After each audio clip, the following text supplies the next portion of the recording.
Okay guys, in this video I'm going to be doing a parts overview of a upcoming build I'll be putting together. It's got a 5-inch build here based off of the Chameleon frame, this little clone frame that I reviewed a few weeks ago.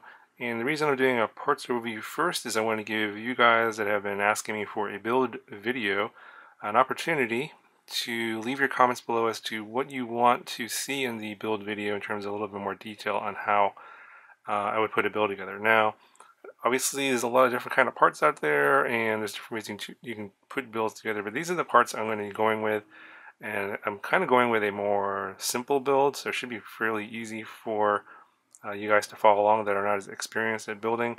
And obviously, you can choose different parts to get a more complicated build if you want to, or obviously you can go with like say 4-in-1 AC instead of the individual ACs I'm going with in this particular build. But I'm not going to cover all that. I'm going to cover how to build this particular one. So I'll cover the parts, and if you have questions about how to put it together, leave them in the comments below.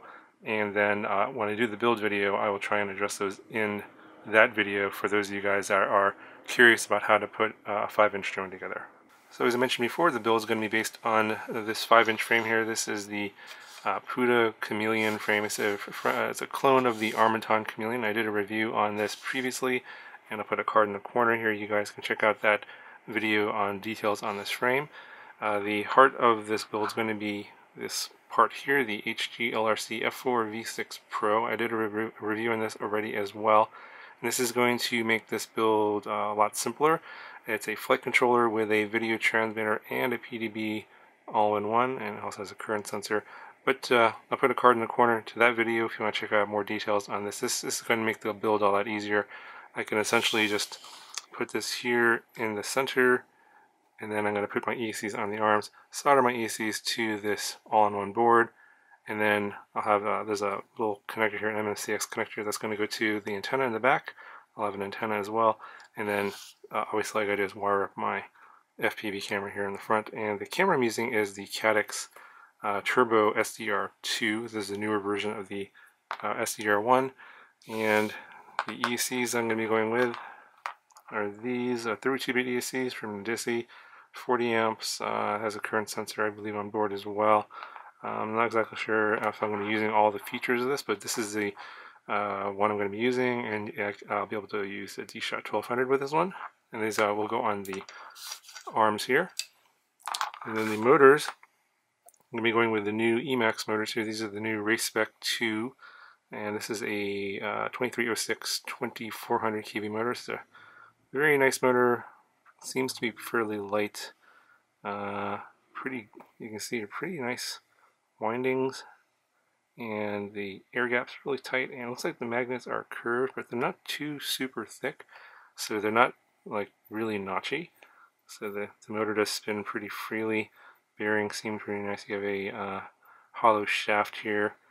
Overall, this motor just looks premium. It's not too expensive. I believe it's like 12 bucks per motor, something like that, 12 or $13. So anyway, I'll have links to all the prices and stuff in the description below if you want to check out the current prices. I don't believe this motor is actually for sale yet. I think it's going to be out soon, so I got one of the earlier copies of this one, but this should be a very nice performing motor at this size, 2306. That's a pretty popular size. I think a lot of the 2306s are around 2450 kV, so it's a little bit lower kV on this one. I'm not sure if that's going to make that much of a difference, but something I thought I should note. The prop I'm going to be using is this new gem fan prop here. This is the 5149. I'm not sure if you'll be able to see that on there. This is from their Flash series. It's a little bit less pitched than the 5152. It's a very popular prop, and the 5152 is a little bit thicker here at the hub where the prop comes in. This is a little bit more tapered down.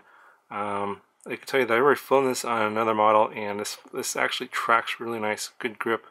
Not a lot of not as much top end power as the 5152, of course, because it's a little bit lower pitch, but it's a lighter prop as well, so you're going to get a little bit. I think you can get a little bit more throttle resolution down in the lower end of the throttle than on the 5152. But this is the prop we'll be using on this build, and we'll get in the flight video later on. You get to see how this prop performs.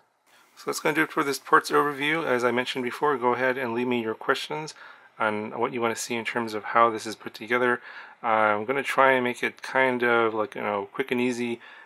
Put this here, put that there, some photos. I'm going to show a whole lot of soldering like a lot of other build videos do, but I'm going to make sure that you can clearly see where all the parts are connected to, because I think that's a question that I get a lot in previous builds. So other than that, if there's something I've missed here, something obviously I should probably cover, do let me know in the comments below, and I'll make sure that I do that in the build video that'll be coming up down the road. So give me your feedback, and I'll try and make sure I get that stuff into the video.